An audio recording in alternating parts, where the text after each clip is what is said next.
Hello and welcome to EACD classes. My name is Tawqirul Islam and I am your tutor for this course. Thank you so much for clicking on this video. Let's get started. ये video आप तक EACD classes के YouTube channel से पहुंच रहा है और अगर आप इस वीडियो की PDF और बाकी वीडियोस की PDFs free of cost download करना चाहते हो तो आप वो EACD क्लासेस के टेलीग्राम चैनल t.me/EACD क्लासेस से डाउनलोड कर सकते हो या आप डायरेक्टली टेलीग्राम पे जाके EACD क्लासेस सर्च कर सकते हो जहाँ पे आपको सारी PDFs मिल जाएंगी। अगर आपको बाकी सब्जेक्ट्स लाइक जनरल नॉलेज जिसमें geography, environment, ecology and biodiversity, culture and heritage, computer awareness, aptitude, reasoning जैसे टॉपिक्स की वीडियोस चाहिए तो आप EACD क्लासेस के यूट्यूब चैनल पर प्लेलिस्ट में जाके चेकआउट कर सकते हो। अगर इंडियन कॉन्स्टिट्यूशन के आर्टिकल्स की बात करूं तो सबसे पहले मैंने आपको बोला कि इंडियन कॉन्स्टिट्यूशन को हमने डिवाइड किया हुआ है इनटू पार्ट्स। अगर आपको याद होगा मैंने आपको बोला कि इस तरह से हमने कॉन्स्टिट्यूशन को डिवाइड किया हुआ है into parts. We have part 1 जिसमें आर्टिकल 1, 2, 3, 4 आते हैं। पार्ट 1 जो रिलेटेड है union and its territory. Part 2 जो रिलेटेड है सिटीजनशिप जिसमें आर्टिकल 5 से लेकर 7 तक है। Part 3 related to fundamental rights जिसमें आर्टिकल 12 से लेकर आर्टिकल 35 तक है। इसके बाद पार्ट 4 है जिसमें आपके DPSPs आते हैं आर्टिकल 36 से लेके 51 तक। फिर आपका पार्ट 4A आता है जिसमें आर्टिकल 51A है। तो अब हम पढ़ेंगे वन बाय वन इन सारे आर्टिकल। तो अब obviously there are more than 400 article, सब तो नहीं पढ़ेंगे लेकिन जो सबसे इंपॉर्टेंट है आपके कॉम्पिटेटिव एग्जाम्स के लिए वो मैं आपको यहाँ पे पढ़ाने जा रहा हूँ। तो शुरुआत करेंगे हम पार्ट 1 से जिसमें हम देखेंगे कौन कौन से आर्टिकल्स आते हैं। तो सबसे पहला पार्ट जो है पार्ट वन मैंने आपको बोला part 1 is related to the union and its territory. याद करो आपको, you can fly from US to UP, meet Shyam, Chandu and Ram. याद है, ट्रिक याद होगी आपको। So we will start with the part 1 मैंने आपको बोला ये यूनियन एंड इट्स टेरिटरी के रिलेटेड है एंड एग्जैक्टली अगर हम देखेंगे तो इसमें 4 आर्टिकल्स आते हैं। पार्ट 1 में 4 आर्टिकल्स आते हैं starting with article 1, article 2, article 3 and article 4। Article 1 की अगर बात करेंगे तो आर्टिकल 1 इंडिया का नाम यानी कंट्री का नाम स्पेसिफाई करता है कि इंडिया की कंट्री का नाम क्या होगा एंड इसकी टेरिटरी क्या होगी, टेरिटरी ऑफ द यूनियन।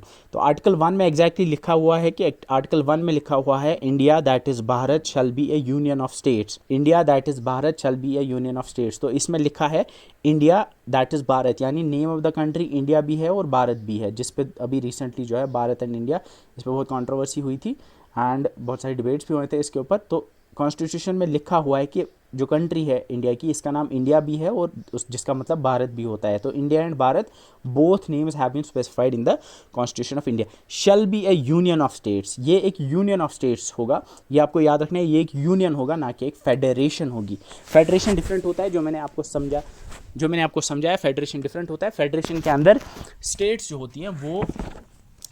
होती हैं वो मिल के फेडरेशन बनाती है या अपने जिसमें फेडरेशन के अंदर स्टेट्स को एक ऑटोनॉमी होती है कि वह अपने हिसाब से वो चाहे तो यूनियन या फेडरेशन से बाहर निकल सकते हैं।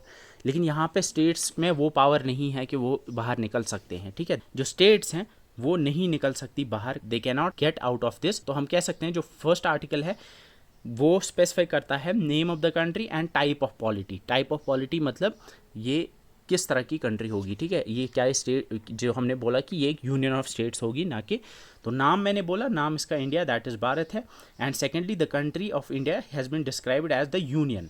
अकॉर्ड जैसे डॉक्टर BR अम्बेडकर कहते थे कि यूनियन ऑफ स्टेट्स जो है वो प्रेफर किया गया है और federation of states.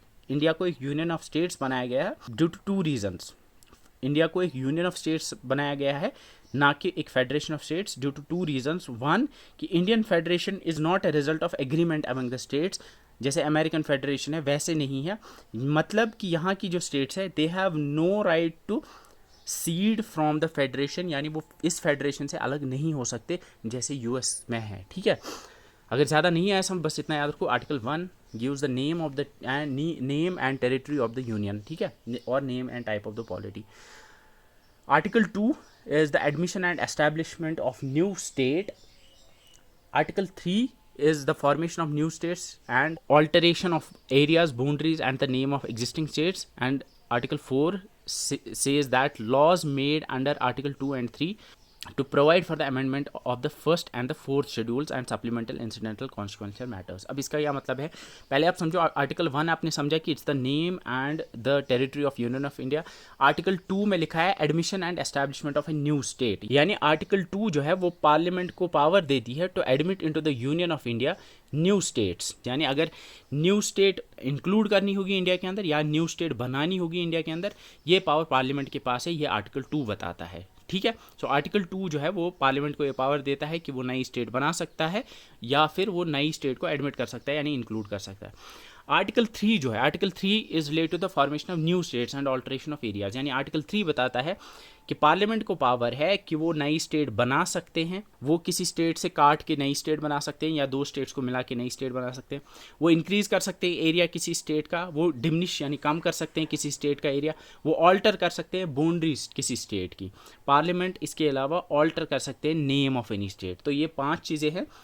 Article 3 parliament को पावर देता है to form a new state, to increase the area of a new state, to diminish the area of a new state, alter the boundaries and alter the name of a new state. ठीक है, of any state. तो ये 3 चीज़ें आपको याद रखनी है। बस आर्टिकल 1 याद रखो, name and territory of union. Article 2 is admission and establishment of new state. Article 3 is formation of new state and alteration of areas, boundaries and the name of existing states. ठीक है, ठीक है। अब article 1 and 2 में आप बोलोगे कि ये न्यू स्टेट तो दोनों में आ रहा है, लेकिन एक चीज़ आपको याद रखनी है कि आर्टिकल 3 में जो फॉर्मेशन ऑफ न्यू स्टेट्स लिखा हुआ है, दिस इज कि अगर नई स्टेट बनाई जाएगी एग्जिस्टिंग स्टेट्स को काट के या एग्जिस्टिंग स्टेट्स को जोड़ के। और आर्टिकल 2 जो है ये बताता है अगर नई स्टेट बनाई जाएगी, लाइक इंडिया के बाहर कोई एरिया है या टेरिटरी है, वहाँ उसको अगर इंडिया के साथ जोड़ के नई स्टेट बनाई जाएगी, वो आर्टिकल 2 के अंदर आता है। ठीक है, तो article 3 is related to the existing states में अगर कोई चेंज लानी होगी, एंड आर्टिकल 2 इज अगर बाहर की कोई टेरिटरी इंक्लूड की जाएगी। ठीक है, आर्टिकल 1, 2, 3 क्लियर हो गए, दिस इज योर पार्ट 1। ठीक है, अब आर्टिकल 4 जो है, आर्टिकल 4 बेसिकली बताता है कि जो आर्टिकल 2 एंड 3 से लॉज बनाए जाएंगे इसके अंडर, लाइक अगर कोई नई स्टेट बनाई जाएगी, चेंज किया जाएगा स्टेट का नाम, उससे फर्स्ट एंड फोर्थ शेड्यूल में लाइक चेंजेस आएंगे। अगर आपको पता होगा tears of old PM, territories, अगर आपको याद होगा स्टेट्स एंड यूनियन टेरिटरीज के नाम लिखे हुए हैं, तो जब भी कोई नया चेंज आएगा, कोई नई स्टेट बनेगी या चेंज होगा नाम, तो ऑब्वियस सी बात है जो शेड्यूल 1 में स्टेट्स एंड यूनियन टेरिटरीज का नाम लिखा हुआ है उसमें तो चेंज लानी ही लानी है। ठीक है, और शेड्यूल 4 में राज्यसभा, अगर आपको याद होगा Rajya Sabha, TEARS, Rajya Sabha, number of Rajya Sabha seats किस स्टेट में कितनी है, तो उसमें भी तो चेंज लानी है। तो इसका यही मतलब है कि आर्टिकल 4 में लिखा हुआ है कि अगर इन दो में कुछ चेंजेस हैं तो आपको फिर वहाँ पे चेंजेस लानी होंगी शेड्यूल 2 और शेड्यूल 1 एंड शेड्यूल 4 में। ठीक है, आई होप ये चीज़ क्लियर है। नेक्स्ट जो आपका पार्ट है part 2, part 2 is related to the citizenship. Part 2 is related to the citizenship and exactly अगर आप देखोगे इसमें हमें बताना है, इसमें हम जो आर्टिकल्स पढ़ने हैं that is article 5 to article 11। Article 5 to article 11 आपको पढ़ने हैं आपके पार्ट 2 में। तो शुरुआत करते हैं आर्टिकल 5 से। Article 5 is citizenship at the commencement of the constitution.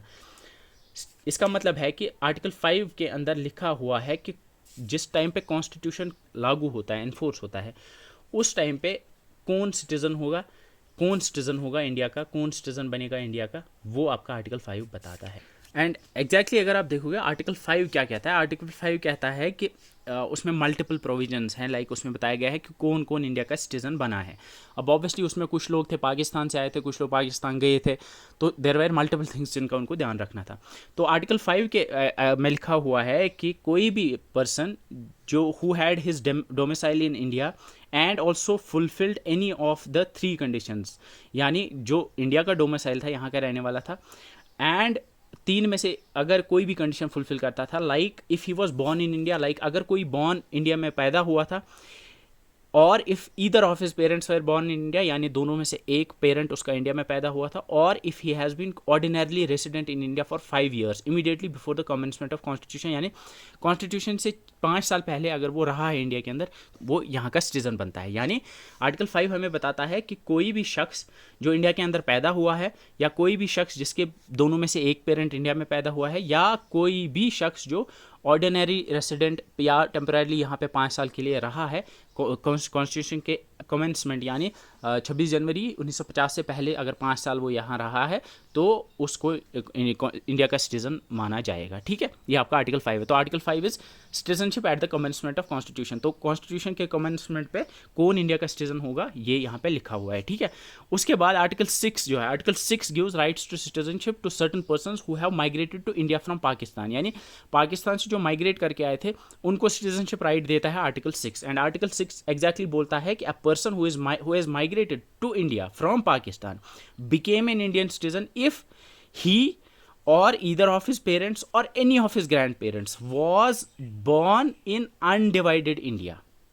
Undivided India यानी इंडिया, पाकिस्तान, बांग्लादेश में से कहीं पे भी अगर वो खुद या उसके पेरेंट्स या उसके ग्रैंड पेरेंट्स में से कोई भी पैदा हुआ था तो वो यहाँ का जो है वहाँ यहाँ का रेसिडेंट बनता है। ठीक है। इसके अलावा भी कुछ प्रोविजंस है, उतना आपको याद रखने की ज़रूरत नहीं, बस इतना याद रखोगे। Article 5 is related to domicile, यानी आर्टिकल 5 जो है that's related to domicile. Article 6 related to migration to India. Article 7 gives the citizenship rights certain migrants to Pakistan, यानी जो माइग्रेट कर गए थे इंडिया से पाकिस्तान उनमें से भी कुछ को राइट्स दिए गए, यानी माइग्रेशन टू पाकिस्तान करने वालों को भी सिटीजनशिप राइट्स दिए गए, सबको नहीं।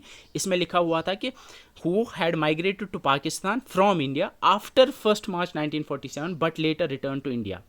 कुछ गए थे 1 मार्च 47 के बाद जो पाकिस्तान गए लेकिन फिर वापस आए, उनको भी जो है राइट दिया गया सिटीजनशिप, यानी उनको भी इंडियन सिटीजन माना गया। ठीक है, उसके बाद पीपल लिविंग आउटसाइड इंडिया उनके लिए आर्टिकल 8 है। इंडियन ओरिजिन के जो लोग थे जो बाहर रह रहे थे उनके लिए आर्टिकल 8 है।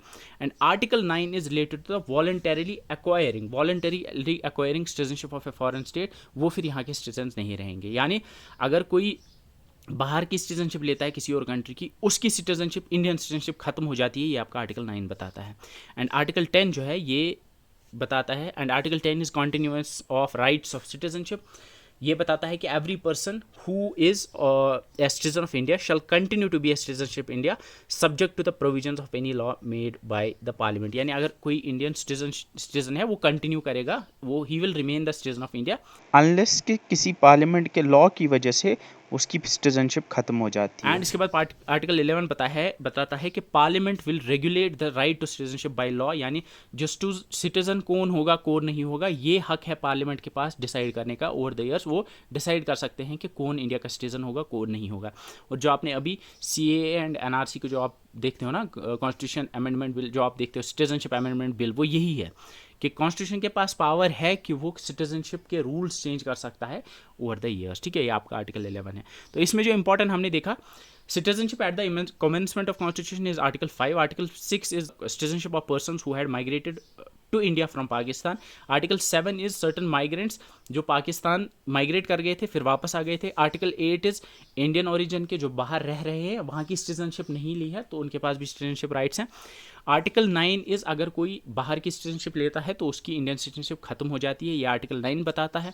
आर्टिकल 10 बताता है continuance of the citizenship. And article 11 बताता है parliament has the right to regulate the citizenship by law. वो यानी सिटीजनशिप के लॉ या कानून जो है वो चेंज कर सकता है या वो बदल सकता है या वो वक्त के साथ साथ पार्लियामेंट जो है उनमें अमेंडमेंट्स ला सकता है। ठीक है, इसमें इंपॉर्टेंट आर्टिकल 5, आर्टिकल 9 और आर्टिकल 11 है, इस पे क्वेश्चन पूछे जा सकते हैं, जिस पे आपको क्वेश्चन पूछे जा सकते हैं, ये आपको याद रखने हैं। ठीक है, this is really important thing जो आपको याद रखनी है, इसमें इंपॉर्टेंट है। ठीक है, क्योंकि अब जो मैं आपको बोला कि पार्लियामेंट को पावर है ये चेंज करने की, तो इसमें हमने फिर देखा लाइक सिटीजनशिप एक्ट 1955 में आता है, उसमें चेंजेस लाई जाती हैं, या इसके अलावा भी और भी चेंजेस आती हैं। लाइक हमने रिसेंटली CAA का देखा 22 में, वो 21-22 में जो चेंजेस आई तो वो भी इसी के अंडर लाई गई थी। ठीक है।